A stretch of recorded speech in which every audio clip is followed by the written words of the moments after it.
Well, good morning again. Earlier, I spoke to you a little bit about the question, who's storming your borders?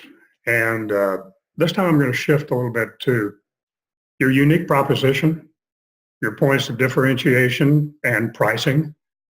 And so let's talk a little bit about each one of those. The reason this is important is because it occurs to me that from a pricing point of view, the race to the bottom end and cost cutting and being the low cost provider is a long-term losing proposition. And here's why. Because at the end of the day, there can only be one low cost producer. And that destroys margins, puts increasing pressure on your business. And on the other hand, being in the middle makes it very difficult to create points of differentiation. And we can't use quality and service because everyone claims to have great quality and great service, right? So in the marketplace, that doesn't stand out. That does not attract attention. That does not compel someone to be drawn to you, to your service, to your firm, to your company, or its products or services.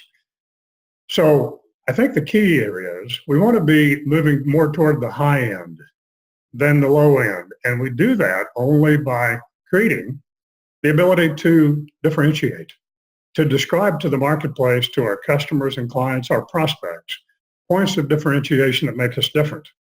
We've had to deal with this in the legal world, which is LegalZoom.com.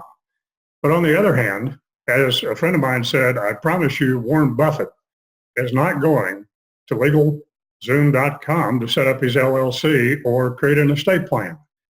Because at the end of the day, even if they might have local lawyers who respond to questions, that's not going to be the type of high-end service that most successful people want in their lawyer, and likewise in your business.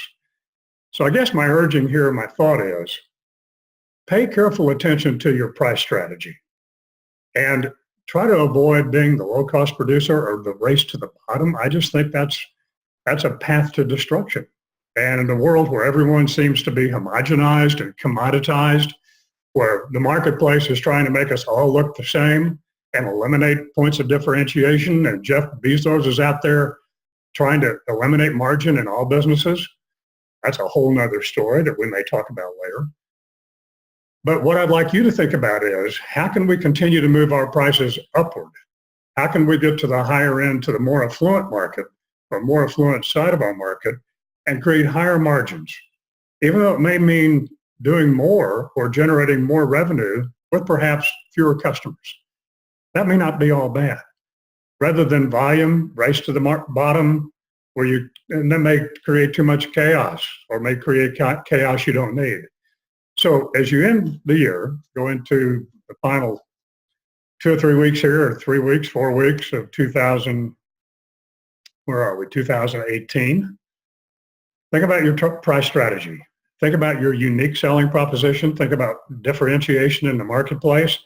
Have a discussion with your marketing team. Have a discussion with your salespeople. Think about creative ways you can move up and just eliminate the pressure of constantly feeling like you have to move down and put more and more pressure on your margins. Think about it carefully. It could make a big difference in your business, its success, and your ability to transfer it to the next owner, whether it's a succession plan or a third-party buyer, or just keep it for long-term profitability. Anyway, apologies. No apologies. Had to work out this morning. So I mentioned earlier, 8 hours in a snowstorm, 2.5, 3 hours in a snowstorm, but otherwise delayed the rest of the trip. 8 hours in the car yesterday from Northwest Missouri. Made me just feel like I needed to get up and move around a little bit. So hope you have a stunning day. Talk to you later. Thanks.